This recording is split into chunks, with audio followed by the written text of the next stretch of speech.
Who here is used to being the strong one, the one people rely on, the one who figures things out, the one who gets things done, the one who keeps going even when you're exhausted? Maybe you're the person everyone comes to when there's a problem at work, in your family, in your friendships, can't say the word. You're dependable, capable, responsible. People trust you because they know you'll handle it. And for a long time, the identity probably felt good because being capable often brings validation, praise, significance, and a sense of control. You become known as competent, reliable, strong. And from the outside, it can look like you have it all together. Hi, I'm Jenny, and this is my weekly expert talk about procrastination and empowerment. And this week, the talk is the high achiever trap, when being capable becomes costly. So what people often don't see when you're busy being strong and capable and responsible is what it costs to always be the strong one. Because many high achievers are carrying far more than anyone realizes, emotionally, mentally, and energetically. And eventually, being capable stops feeling empowering and starts feeling really heavy. Because when you become the person who can handle everything, people start expecting you to handle everything. And somewhere along the way, you stop asking yourself, what do I need? Because you're so focused on performing, coping, achieving, supporting others, and holding everything together. And that means that your needs slowly disappear into the background. And this is where the trap begins, the high achiever trap, where the very traits that made you successful start costing you. And they cost you your peace, your energy, your health, your emotional well-being, and sometimes even your sense of self. Because capability can become addictive, not in the obvious sense, but emotionally. You become attached to being needed, being useful, being productive, and being the one others depend on. And eventually, slowing down can start to feel uncomfortable. Rest can feel guilty. Receiving support can be very unfamiliar. And doing less can feel emotionally unsafe. So if you've been wondering why you feel exhausted all the time, why you struggle to switch off, why you feel responsible for everyone and everything, why you keep pushing even when your body is asking you not to, I want you to hear this clearly. There is nothing wrong with you. There is nothing wrong with you. You adapted. You learned how to survive, succeed, and feel valuable by being highly capable. And that adaptation probably helped you achieve a lot in life. But now, it may also be the very thing exhausting you. Because there's a difference between being capable and believing your worth depends on constantly proving it. And that's what we're really talking about today. Not achievement in itself, but the identity underneath it. Because the identity that says, I have to hold everything together, I can't let people down, I need to keep going, I'll rest later. That achievement, that high level of achievement, is rarely just about ambition. Very often it's about safety, approval, worthiness, and identity. And once we understand how that identity was formed, everything begins to make more sense.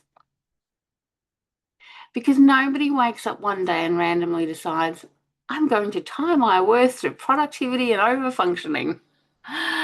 These patterns are learned, conditioned, and reinforced over years, usually long before adulthood. So let's look at where the high achiever identity actually begins and how so many capable women learned that achievement was the path to value, safety, and approval. Let's have a drink.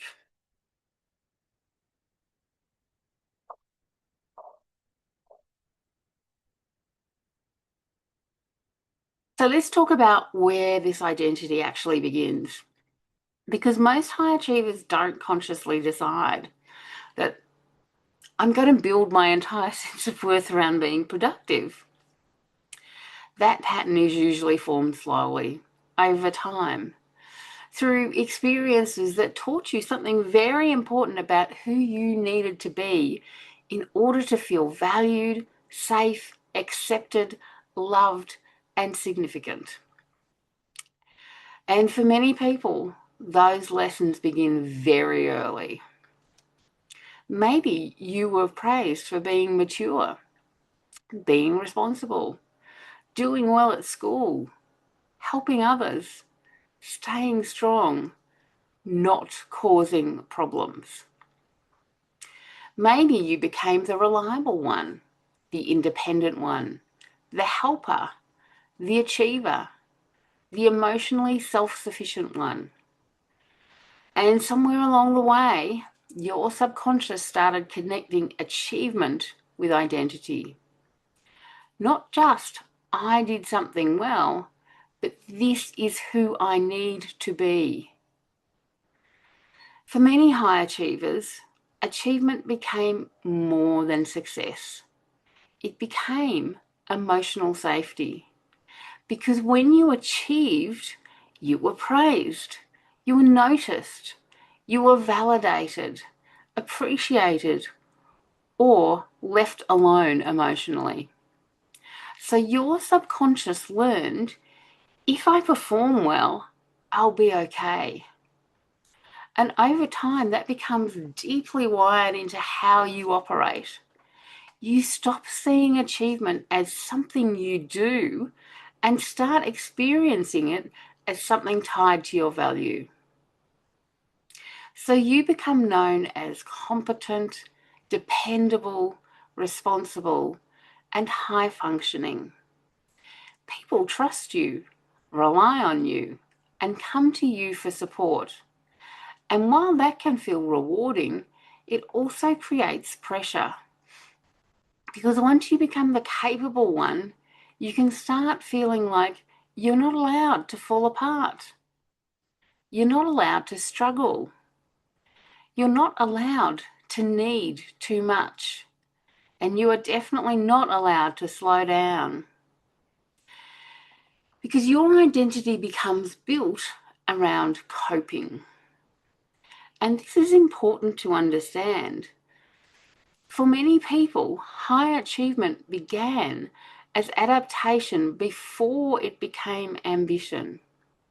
It was a way to gain approval, to avoid criticism, to feel in control, create certainty, or become emotionally safe. So when people say, you're such a high achiever, what they often don't see is the pressure underneath it and the fear underneath it, the constant internal drive to prove yourself. Because high achievers are often not just motivated by success, they're motivated by what success means emotionally. And over time, this creates a very dangerous equation. Productivity equals worth. So when you're achieving, helping, performing, succeeding, you feel valuable.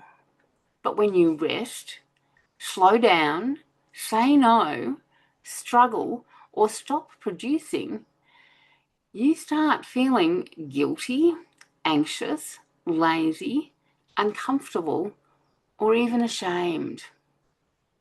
And it's not because rest is wrong, but because your subconscious has learned my value comes from what I do. And this is where the cost starts appearing.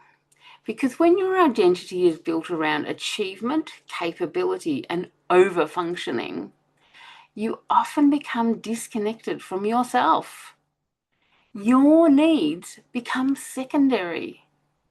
You become very good at asking what needs to get done, but not very good at asking, what do I need right now? And eventually, you stop relating to yourself like a human being and start relating to yourself like a machine. A machine that produces, performs, handles, copes, and just keeps on going, no matter how exhausted you are.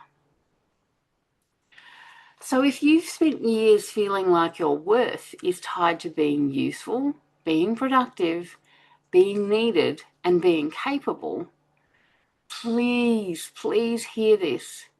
You were conditioned into that identity. You were conditioned into that identity.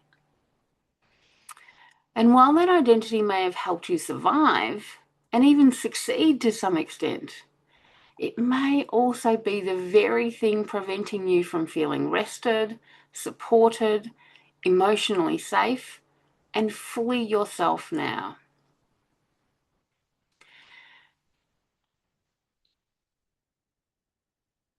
Because eventually something begins to happen. The capability that once protected you starts costing you. What once looked like strength can quietly become self-abandonment. Because when your identity is built around constantly coping, you start ignoring your limits, your emotions, your exhaustion, and your needs. Not intentionally, but automatically. And that's where many high achievers find themselves trapped. Still functioning, still performing, still handling everything, but feeling increasingly disconnected from themselves in the process. So let's have a look now about what happens when capability stops being empowering and starts becoming a way of abandoning yourself.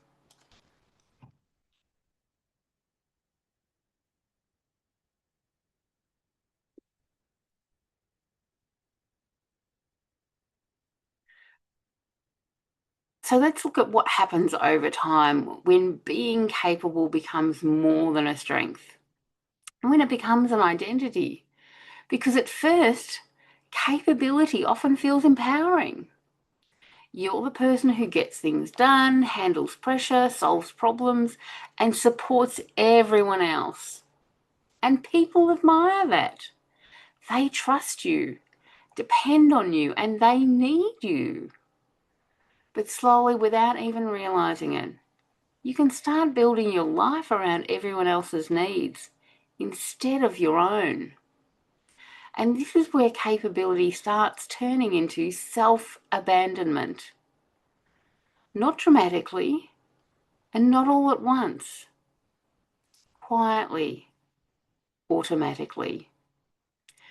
Through small moments where you say yes when you're exhausted, push through when you need rest, minimize your feelings, ignore your limits, carry more than is actually yours to carry.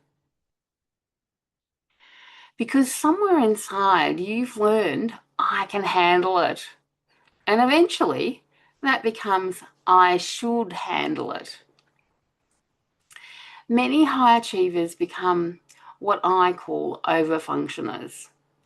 They automatically take responsibility, anticipate problems, emotionally manage situations, Step in before anyone asks and carry the emotional weight of other people.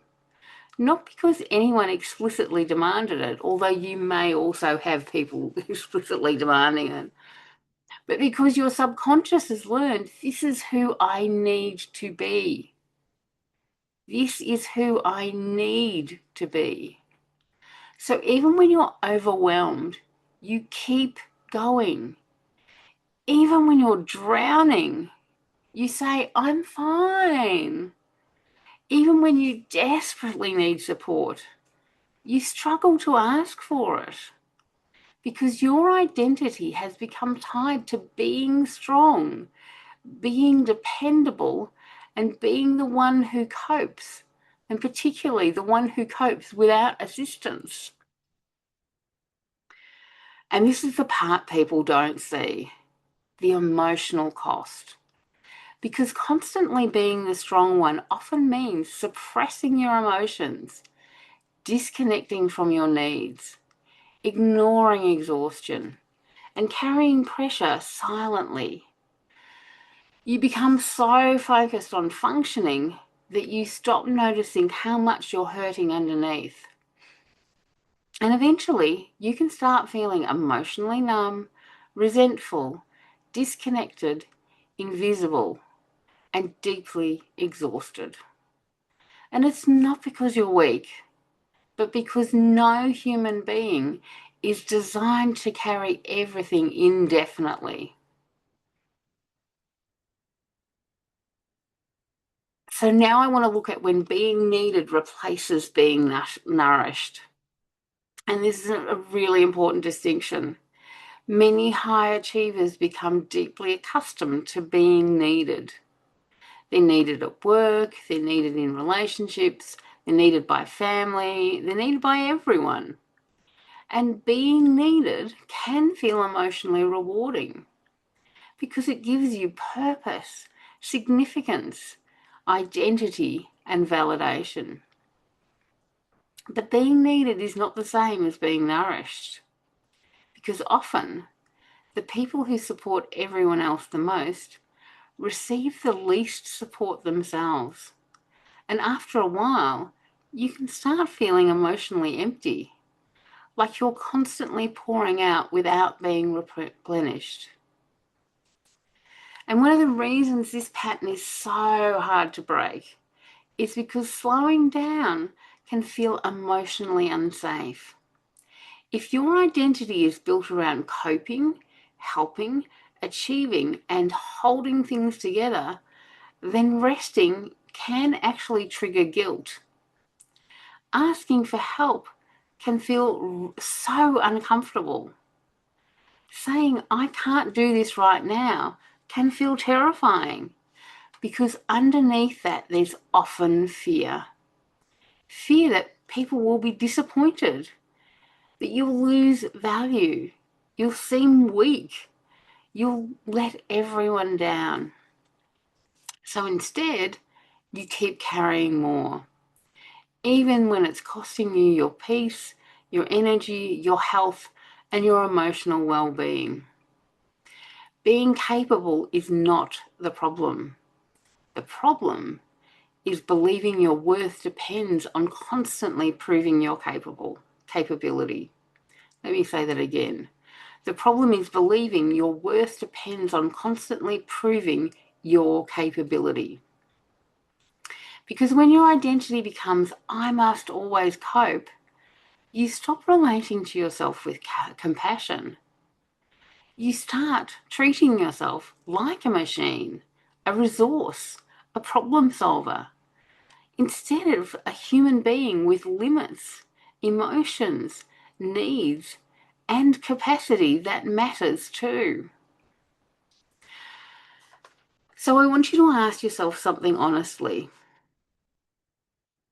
Where in my life am I abandoning myself to maintain the identity of being the capable one? So let me say that again in case you're trying to write that down.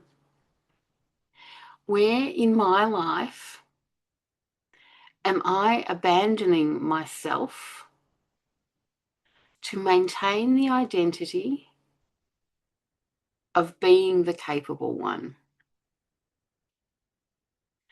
So think about that question from the perspective of, where are you overriding yourself, overgiving, carrying too much, saying yes when you mean no, and pushing through when your system is asking you to stop. So let me go over those again. So I want you to think about that question that we've written down from the perspective of, where are you overriding yourself? Where are you overgiving? Where are you carrying too much? Where are you saying yes when you mean no? And where are you pushing through when your system is asking you to stop?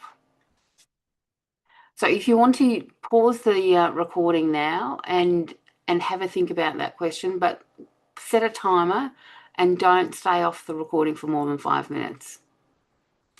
Okay. You need to think about this, because awareness is where this begins to change. And eventually, when this pattern continues long enough, something starts to happen. The constant coping, the overfunctioning, the self-abandonment starts catching up with you. And it's not because you suddenly become weak, but because your system can only override itself for so long. And this is why so many high achievers burn out. Not because they're incapable, but because they've spent years carrying life through pressure, performance, and self-neglect. So let's look at why high achievers burn out and why slowing down can feel so much harder than it sounds.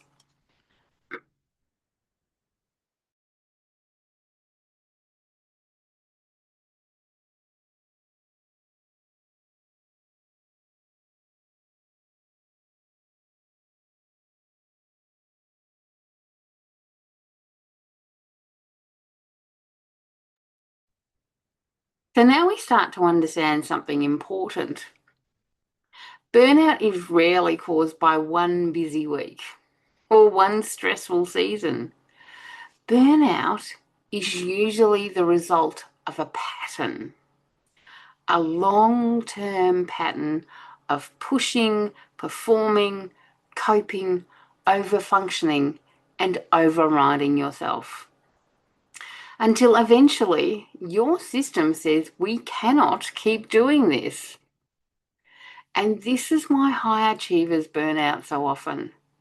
Not because they're incapable, but because they are so capable that they can override themselves for far longer than most people.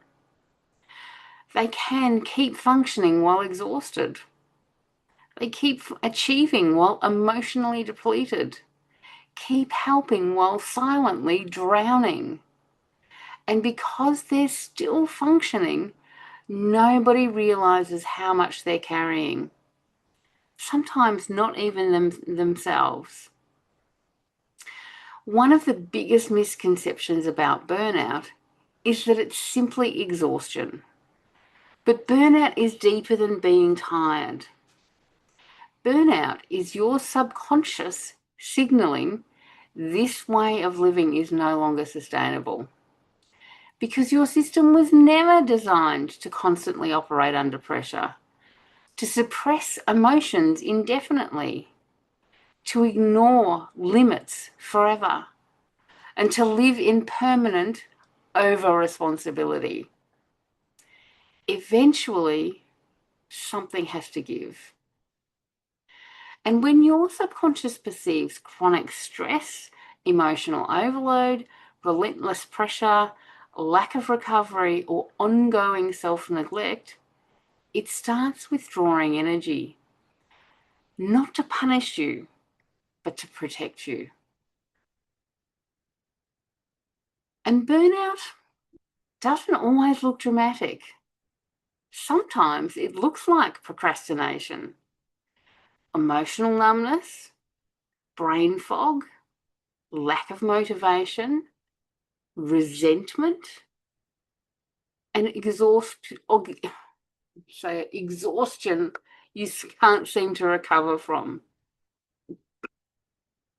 Sometimes it looks like staring at your laptop, unable to think, crying over small things, feeling disconnected from your work, or fantasizing about disappearing for a while, or simply not feeling like yourself anymore.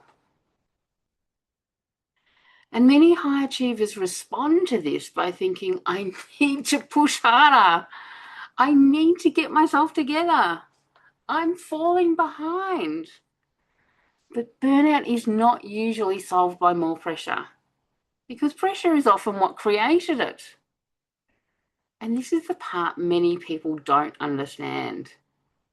High achievers often struggle to rest, not because they don't need it, but because slowing down feels so uncomfortable emotionally.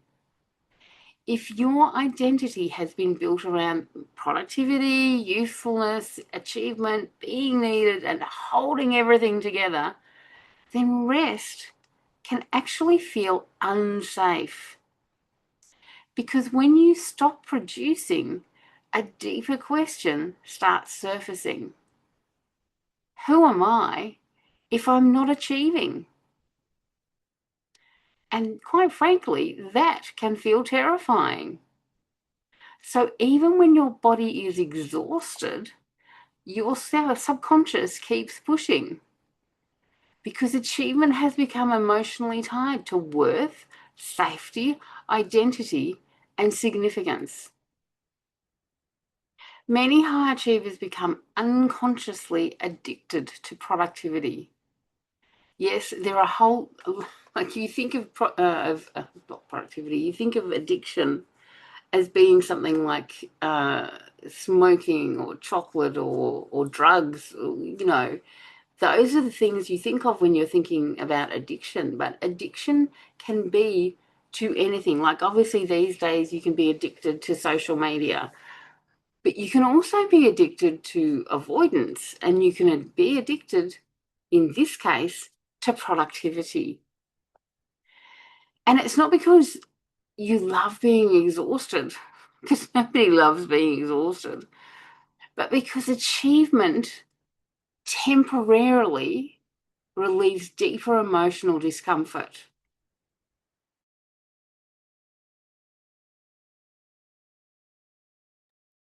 And when you achieve, you feel valuable, you feel successful, you also feel needed, important, and in control. So productivity becomes emotionally regulating. Let me say that again. Productivity becomes emotionally regulating. And without realizing it, you start using achievement to avoid some feelings, to avoid stillness, to avoid vulnerability, to avoid confronting your own needs. Which means slowing down doesn't just feel unfamiliar, it can feel emotionally threatening. And underneath burnout, there's often a deeper fear. A fear that says, if I stop, everything will fall apart. If I slow down, I'll be disappointing people. If I'm not useful, will I still matter? And let me repeat that last one. If I'm not useful, will I still matter? And this is why burnout recovery is not just about rest. It's about identity. Because until you change the identity underneath the over-functioning, your subconscious will keep pulling you back into the same cycle of push, override, exhaust, recover, repeat. Burnout is not proof that you're weak. It's proof that your current way of surviving is costing way, way too much. And your system is finally asking you to listen. Not later, now. So I want you to ask yourself honestly, what am I afraid would happen if I stopped pushing so hard? What am I afraid would happen if I stopped pushing so hard? Now, I also want you to think about what feels emotionally unsafe about resting, slowing down, asking for help, and not constantly proving yourself. Let me read that again. What feels emotionally unsafe about resting, slowing down, asking for help, and not constantly proving yourself? Now, if you need to pause the video and have a think about those questions, because this is like the foundation of identifying what's going on and what's really triggering your overwork and need to continue to push yourself when you actually need to rest.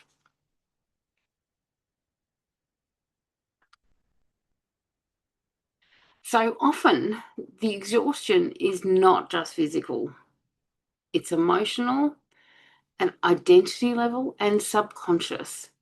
And until we understand the fear underneath the performance, the cycle keeps repeating. Because burnout is rarely just about workload. Very often, it's about what the workload is protecting you from feeling. The achievement, the overfunctioning, the constant proving usually has a fear underneath it. And it can be something like fear of not being enough. And again, it can be a combination of these. So this is important. So fear of not being enough, fear of losing value. So that's feeling like people are not going to be valuing you because you're relying through your overwork on having other people value you. Fear of disappointing people, feeling like you're letting them down. Fear of being rejected. So, like, people will only want you if you're being useful, and then if you stop being useful, they'll reject you. And quite frankly, once you get the hang of this, people who reject you when you're not helping them are not people you want to keep around anyway. And the other fear is no longer mattering, because this is how you've learned how to matter. So once we understand that, we can finally begin changing the pattern at the foundation. So let's look at the fear beneath the performance and why so many high achievers feel emotionally unsafe in slowing down.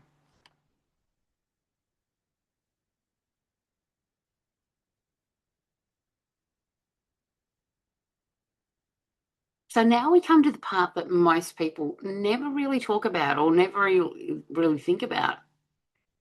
The fear underneath the performance. Because high achievement is rarely just about ambition. Very often, it's about protection. Protection from rejection, criticism, insignificance, failure, disappointment, or the fear of not being enough. And this is important to understand, because when we only look at the behaviour, the overworking, the overachieving, the constant doing, we miss the emotional reason underneath it. And underneath many high achievers, there's a nervous, exhausted part quietly asking, am I still valuable if I stop performing? Am I still valuable if I stop performing?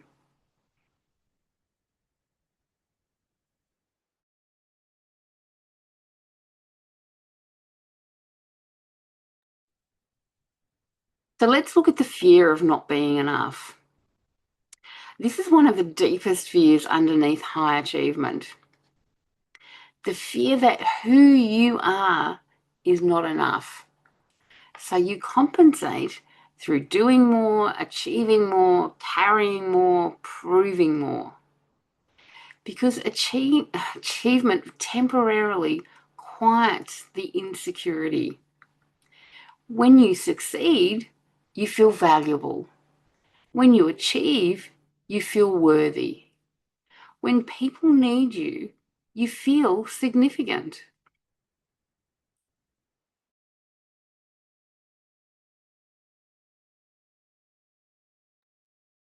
But the problem is that feeling never lasts very long. So the cycle continues. More achievement, more pressure, more proving, not because you're shallow, but because your subconscious learned this is how we stay emotionally safe. So the next one we're going to look at is fear of disappointing people. Many high achievers also carry a deep fear of letting people down. So they say yes when they mean no. They take on too much. They over-deliver and they overextend themselves. Because disappointing other people feels emotionally unsafe. Sometimes even unbearable. And that is often a subconscious belief like, if I stop meeting everyone's expectations, I'll lose connection. If I stop being useful, I'll lose value. So you keep giving, you keep carrying, you keep coping, even when your system is screaming for rest. So the next is fear of losing identity. And this one is huge because for many high achievers, achievement is not just something they do, it's who they've become. So if you stop producing, helping, achieving, carrying everything, a deeper question appears. If I stop doing that, then who am I? And this is why slowing down can feel so emotionally confronting, because underneath the exhaustion, there may also be grief. Grief around realizing how much pressure you've lived under, how disconnected you've become from yourself, how long you've been surviving instead of truly living. So the next fear is the fear of falling behind, which is very common with people who are starting a business and particularly looking at uh, social media when they see people spruiking about how successful they are, and not mentioning how many years behind them they have that has put them to where they are. So many achievers are also driven by this fear of falling behind. And it's a fear that if you slow down, you'll lose momentum. If you rest, others will get ahead of you. If you stop pushing, everything will collapse. So rest starts feeling dangerous. Stillness feels uncomfortable, and your worth becomes unconsciously tied to constant movement. But constantly running does not create safety. It creates exhaustion. So the hidden truth is most high achievers and not actually addicted to success, which a lot of people think they are. They're addicted to the emotional relief success temporarily provides. Let me say that again. They're addicted to the emotional relief success temporarily provides. And it can be relief from things like self-doubt, fear, inadequacy, uncertainty, and the feeling unseen.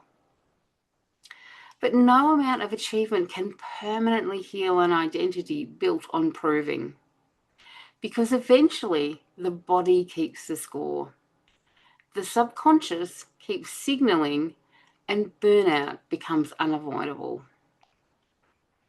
So the issue is not that you're ambitious. The issue is believing your worth depends on what you produce. Because when your value becomes conditional, rest feels guilty. Boundaries feel selfish. Support feels uncomfortable. And you end up trapped in a cycle where success costs you yourself.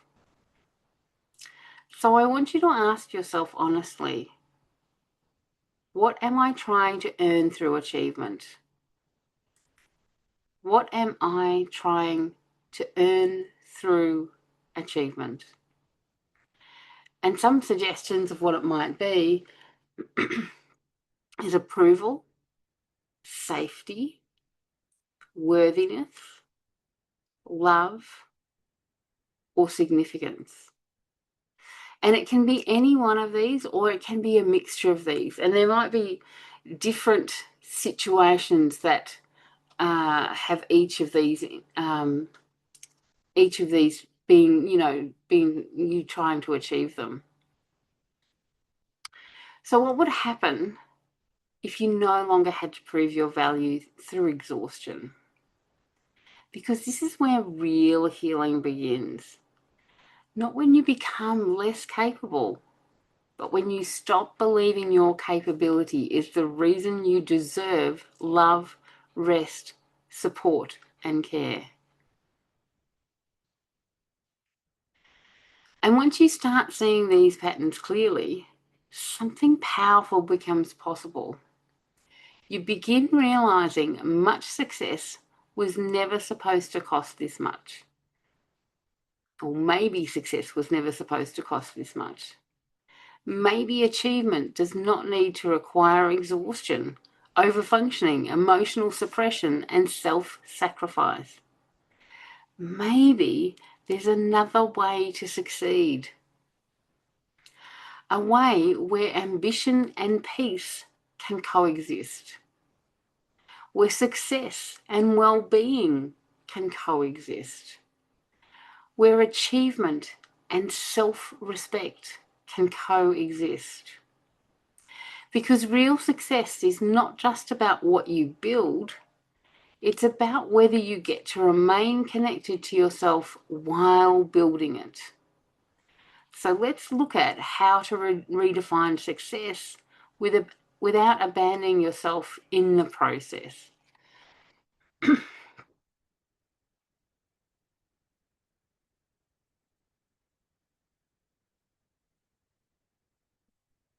So now we come to the real shift underneath all of this. Because once you begin recognizing the overfunctioning, pressure, exhaustion, and identity patterns driving the burnout, you start asking a different question. What if success was never meant to feel like survival? Because so many high achievers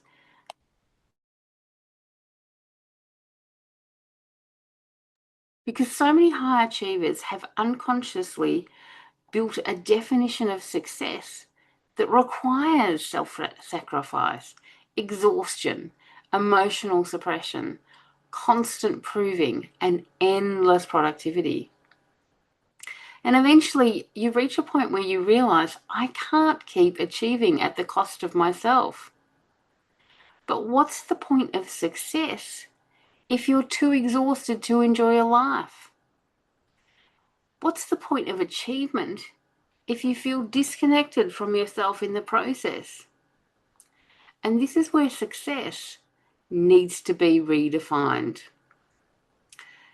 And you need to change it from how much can I carry to what can I build that actually supports me too. So the old model sounds like this: push harder, keep going, rest later, prove yourself, hold everything together. And for many people, that model was rewarded. You became successful by overriding your limits, by prioritizing everyone else, by suppressing your emotions, and by constantly performing. But eventually your subconscious starts resisting that way of living. And yes, your subconscious can still manage to push you while also resisting on another part of the subconscious. It is able to do those two things at the same time. But one part of your subconscious knows that what you're doing is not sustainable. So the new definition of success becomes: success is not how exhausted you are, how much you sacrifice, how much pressure you can tolerate. It is sustainability, alignment, self-respect, and emotional safety, and building a life you don't constantly need to recover from. Because true success should not require you to abandon yourself. So the first shift is from proving to trusting. Many high achievers spend their lives trying to prove their worth, their intelligence, their value, and their capability. But eventually you realize no amount of proving ever creates lasting peace, because the goalpost keeps moving. So the shift becomes: how do I prove myself, to how do I trust myself? Trusting your needs, your limits, your intuition, your capacity, and your truth. And that changes everything. So the second shift is from overworking to aligning. High achievers often believe more effort equals more value, but more effort does not always create better outcomes. Sometimes it just creates depletion, resentment, and burnout. So instead of asking, how much more can I do, you begin asking, what actually supports me? What pace feels sustainable? What work feels aligned? And on the other side, what doesn't feel aligned? What rhythms allow me to succeed without destroying myself? Because sustainable success is built through alignment, not constant overexertion. Got a hair on my eye. So the third shift is from over-responsibility to boundaries. This one can feel deeply uncomfortable for high achievers, because many capable people have been conditioned to believe, I should handle everything. But boundaries are not selfish. Boundaries are what you allow you to remain connected. Sorry, let me say that again. Boundaries are what allow you to remain connected to yourself. And healthy success requires saying no sometimes, disappointing people occasionally, letting others take responsibility for themselves. Let me read all that out again. Healthy success requires saying no sometimes, disappointing people occasionally, letting others take responsibility for themselves. And you can do that without making that mean you are failing. So the fourth shift is from productivity equals worth to inherent worth. Inherent worth. And this may be the deepest shift of all. Your worth is not earned through exhaustion. Your value is not dependent on how much you produce, how useful you are, how much you carry, or how perfectly you perform. Your worth exists before the achievement. And when you truly begin understanding that, you stop treating rest like a reward you have to earn. You stop seeing your needs as inconveniences. And you begin building success from self-respect instead of abandonment. So I want you to take a moment and ask yourself honestly, what would success look like if it supported me too? What would success look like if it supported me too? And the next question is, what would change if you no longer had to prove yourself through exhaustion? What would change if you no longer had to prove yourself through exhaustion? And the next question is, what would change if you allowed yourself to have limits? What would change if you allowed yourself to have limits? And finally, what would change if you built your life around sustainability instead of survival? So what would change if you built your life around sustainability instead of survival? Now, as per usual, if you need to, you can pause the recording and have a think about those questions and set a timer on yourself. You might need 10 minutes for this set of questions. And then come back to the recording when you've done. Don't go over the limit. Don't go over the time limit, because you can always come back to it after the recording is done. That was my cat making a lot of noise in the background there. So come back when you're ready. So if you are allowed to want success without sacrificing yourself to get it, what would it be like? You do not need to become less ambitious. You simply need to stop measuring success by how much pain you can tolerate. Because real success is not, I survived it. Real success is, I built something that allows me to stay connected to myself while living it. I built something that allows me to stay connected to myself while living it. Because that's one of the things that's often missing. Like, people are so focused on working and getting stuff done and not resting. They're not actually living their life.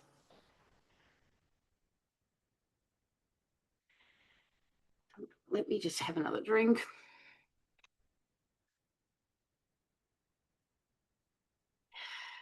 And this is where the deepest transformation happens.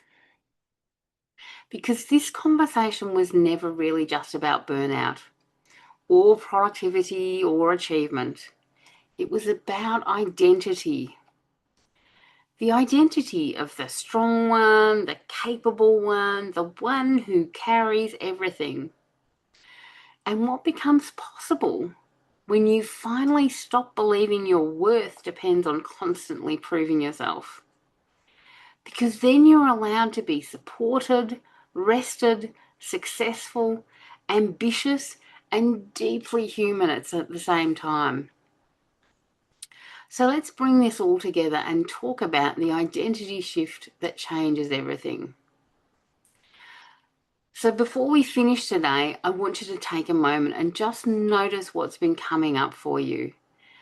Because maybe for the first time in a long, long time, some things have started to make sense.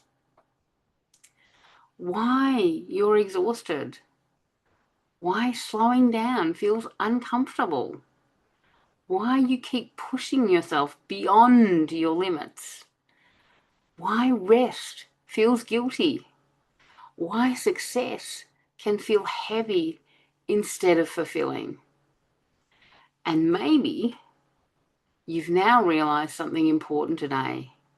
You were never weak for struggling. You adapted. You learned how to survive, how to succeed, how to feel valuable by becoming capable, dependable, productive, and strong. And those qualities probably helped you to achieve a lot. But somewhere along the way, you may have started believing your worth depended on continuing to perform. And that is such a painful way to live. Because no matter how much you achieve, there's always another thing to prove, another expectation, another responsibility, another reason you can't fully rest, and another dozen or more people queuing up to try and take advantage of your good-heartedness. And eventually you end up carrying an entire life through exhaustion. Not because you want to, but because your identity became built around coping. And today, I want to invite you into a different possibility. A life where success does not require self-abandonment. Ambition does not require burnout. And being capable does not mean carrying everything alone. Because the real shift is not becoming less ambitious. It's becoming someone who no longer measures a worth through exhaustion. So the identity shift becomes this, moving from I have to hold everything together to I'm allowed to be supported too. From my value comes from what I produce to my worth exists beyond my productivity. From I need to keep proving myself to I can trust myself without constant performance. From success means surviving pressure to success means creating a life that supports me. And that shift changes everything. Because when you stop abandoning yourself, you stop building your life from fear. You begin building from self-respect, self-trust, sustainability, emotional safety, and alignment. And that creates a completely different experience of success. Not one built on depletion, but one built on wholeness. So I want you to leave with one question today. Who would you become if you no longer had to prove your worth through over-functioning? Who would you be if you stopped carrying everything alone? Oh, I didn't repeat the first one. I'll read them all and then I'll come back and repeat them. What would change if you allowed yourself to matter too? So let me go through those questions again so you can get them written down. Who would you become if you no longer had to prove your worth through over-functioning? Who would you be if you stopped carrying everything alone? What would change if you allowed yourself to matter too? Now you might, well, as we're close to the end, you may as well carry on to the end of the recording before you answer those questions. But it's important to get them written down. Because maybe the next chapter of your life is not about becoming more capable. Maybe it's about becoming more supported, more connected to yourself, more honest about what you need, and learning that you do not need to earn rest through exhaustion.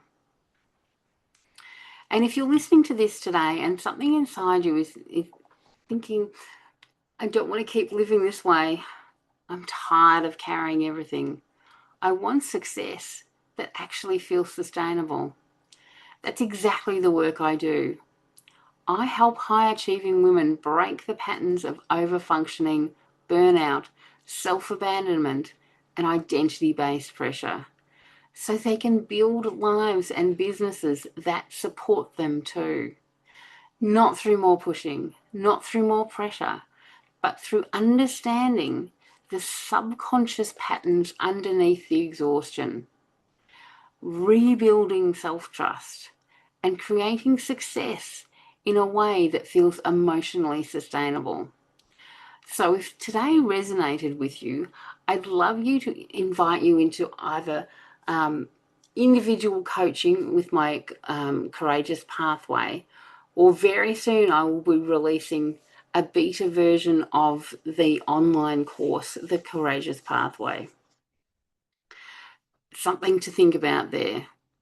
But in both cases, we take this work deeper and help you stop surviving your life and start creating one that actually holds you too. And there's no pressure, just an opportunity to stop carrying everything alone. And if you're interested, if you'd like to DM me the word courage, and I will get in touch with you and we can have a talk about what's right for you. So you were never meant to earn your worth through exhaustion. You are allowed to succeed without abandoning yourself in the process. And you get to decide what comes next. Thank you for listening all the way to the end, and I hope you found this helpful.